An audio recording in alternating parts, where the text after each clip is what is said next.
મારી યુટ્યુબ ચેનલમાં આપનું સ્વાગત છે। આજનો લેક્ચર છે આપણો ધોરણ 10 ગણિત ચેપ્ટર નંબર 1 વાસ્તવિક સંખ્યાઓ, જેમાં આજે આપણે સ્વાધ્યાય 1.1નો દાખલા નંબર 3 કરવાના છે, જેમાં 3 થિયરી આવશે। તો શરૂઆત કરીએ। દાખલા નંબર 3માં શું કીધું છે કે નીચે દર્શાવેલ સંખ્યા અસમય છે તેમ સાબિત કરો। હવે અહીંયા આગળ સંખ્યા આપી છે 1/2। હવે આ સંખ્યાને અસમય સાબિત કરવાનું છે, તો આની આગળનો લેક્ચર જો તમે જોયો હશે તો તમને ખબર હશે કે આપણે આને સમય ધારવી પડશે। તો લખીએ કે ધારો કે 1/2 એ સમય છે। એટલે કે કોઈ પણ સંખ્યાને જો તમારે અસમય સાબિત કરવી હોય તો એને શું ધારી લેવાની? સમય। એટલે આપણી ધારણા ખોટી પડશે, એટલે કે સમય છે નહીં, એટલે કેવી હોય? અસમય હોય। તો કોઈ પણ સંખ્યાને સમય ધાર્યા પછી હંમેશા સમય સંખ્યાને તમે અંશ અને છેદ સ્વરૂપે લખી શકો, એટલે કે 1/√2 = a/b। આવું આપણે લખ્યું, જ્યાં a અને b અવિભાજ્ય પૂર્ણાંકો છે। એનો મતલબ કે a અને b નો છેદ ઉડતો નથી। અવિભાજ્ય પૂર્ણાંક એટલે શું? કે એનો છેદ ઉડતો નથી।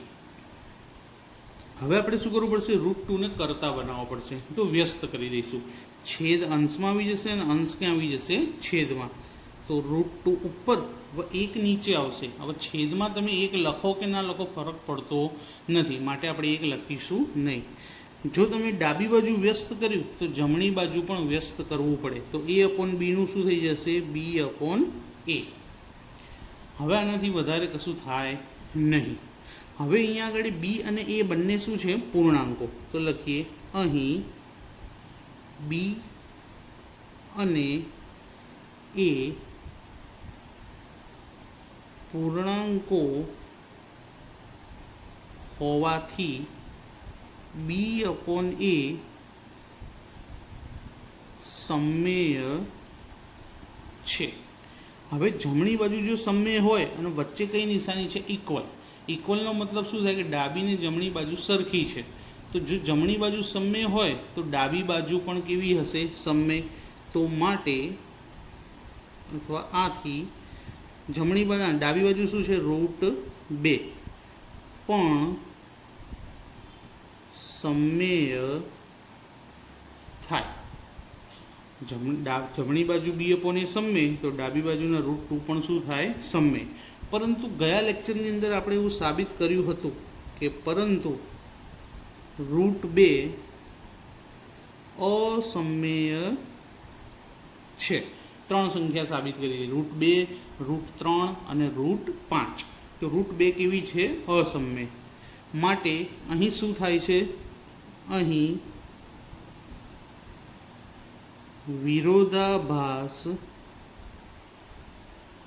ઉદ્ભવે છે।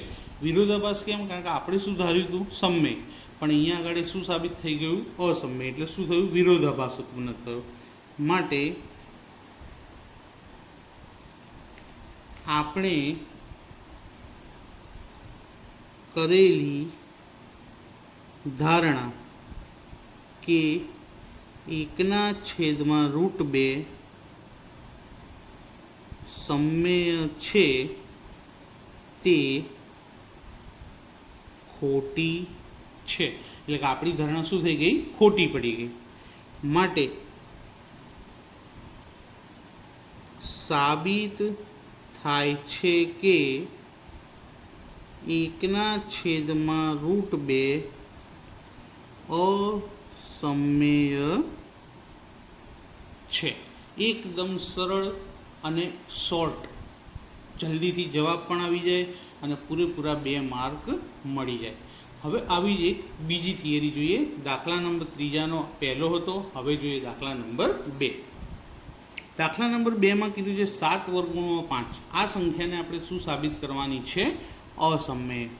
તો શરૂઆત કરીએ ધારો કેથી, કે ધારો કે 7 વર્ગુણમાં 5 સમમેય છે. જે રીતે હમણાં આપણે 1/√2 સાબિત કર્યા તો સેમ એ જ પદ્ધતિથી સાબિત કરીશું. હવે કોઈ પણ સંખ્યા સમમેય સાબિત કરો એટલે એ સંખ્યાને આપણે કેવા સ્વરૂપમાં લખી શકીએ? અંશ અને છેદ સ્વરૂપ, એટલે કે a/b. તમે અહીંયા p/q પણ લખવા હોય તો લખી શકો છો, જ્યાં a અને b અવિભાજ્ય પૂર્ણાંકો છે, એટલે કે જેનો છેદ ઉડતો નથી. હવે કોને કરતા બનાવવા પડશે? √5ને. જે રૂટવાળી રકમ હોય એને ત્યાં રહેવા દેવાની, એટલે કે કરતા બનાવવાના. બાકી બધું જમણી બાજુ લઈ જઈએ. તો અહીંયા 7ને સામે છેદમાં લઈ જઈશું. √5 બરાબર a/7b. અંશમાં હતા તો ક્યાં આવી ગયા? છેદમાં, એટલે કે ગુણાકારમાંથી ભાગાકારમાં આવી ગયા. અહીં હવે જમણી બાજુ કયા કયા પૂર્ણાંક મળ્યા? a, b અને 7. તો અહીં a, b અને 7 પૂર્ણાંકો હોવાથી a/7b સમમેય છે. a/7b કેવી મળી ગઈ? સમમેય. હવે જો જમણી બાજુ સમમેય છે અને વચ્ચે ઇક્વલની નિશાની છે તો ડાબી બાજુ પણ શું હશે? સમમેય. આથી √5 પણ સમમેય થાય. પણ આગળના લેક્ચરમાં આપણે સાબિત કરી ચૂક્યા છીએ કે √5 અસમમેય છે, પરંતુ √5 અસમમેય છે. આથી શું ઉત્પન્ન થયું? વિરોધાભાસ. કારણ કે આપણે ધાર્યું હતું સમમેય, પણ શું મળ્યું? અસમમેય. આથી વિરોધાભાસ ઉદ્ભવે છે. વિરોધાભાસ ઉત્પન્ન થયો માટે આપણી ધારણા શું થઈ ગઈ? ખોટી પડી ગઈ. માટે આપણે કરેલી ધારણા કે 7 વર્ગુણમાં 5 સમમેય છે તે ખોટી છે. એટલે કે આપણી ધારણા ખોટી પડી. શું ધાર્યું હતું? સમમેય. હવે ધારણા ખોટી પડી તો સમમેયના બદલે શું હશે? અસમમેય. માટે સાબિત થાય છે કે 7 વર્ગમૂળમાં 5 અસમમેય છે. થઈ ગયું. હવે આ જ રીતે જોઈએ દાખલા નંબર 3. એ પણ સેમ દાખલો છે અને ખૂબ જ સરળ. 3જો દાખલો આપણને આપેલો છે 6 + વર્ગમૂળમાં 2.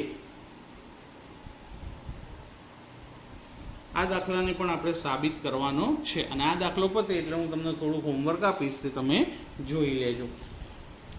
હવે શરૂઆત કરીએ. તો કોઈ પણ સંખ્યાને અસમમેય સાબિત કરવું હોય તો પહેલાં એને સમમેય ધારવી પડે. તો ધારો કે 6 + વર્ગમૂળમાં 2 સમમેય છે. હવે કોઈ પણ સંખ્યા સમમેય થઈ તો 6 + વર્ગમૂળમાં 2 એટલે એને અંશ અને છેદ સ્વરૂપે લખી શકાય, a/b સ્વરૂપે. અને જ્યાં a અને b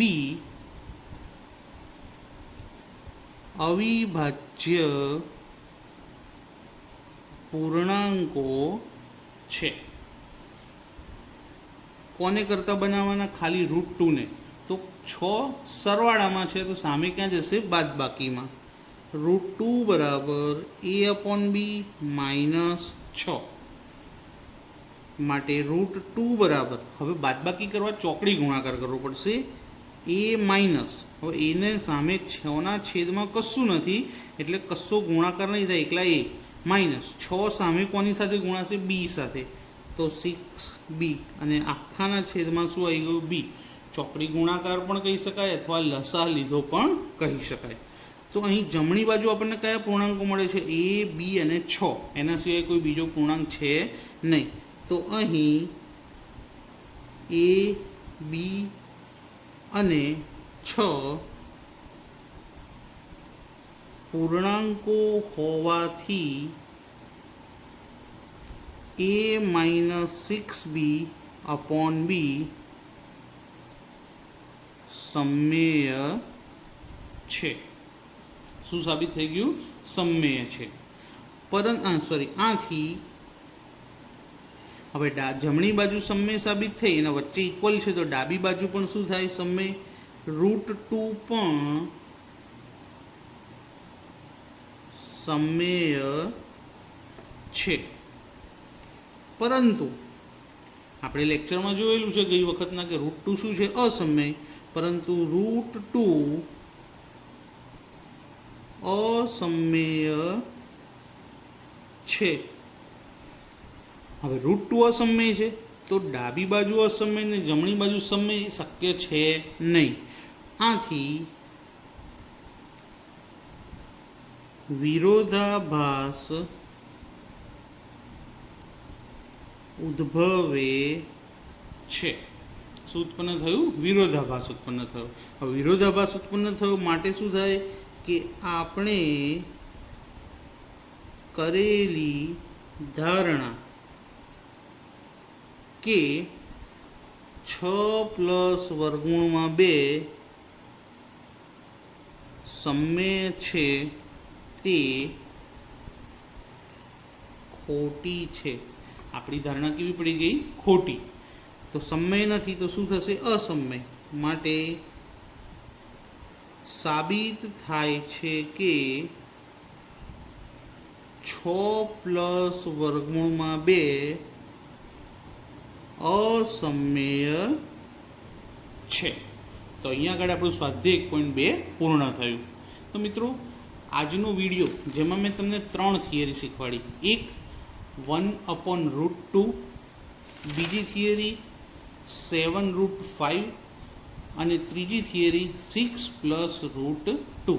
આ ત્રણેય થિયરી તમને જો પસંદ આવી હોય, આવડી ગઈ હોય અને વિડીયો પણ પસંદ આવ્યો હોય તો વિડીયોને લાઇક કરજો, તમારા ફ્રેન્ડ્સને શેર કરજો અને ચેનલને સબસ્ક્રાઈબ કરવાનું ભૂલતા નહીં. Thank you.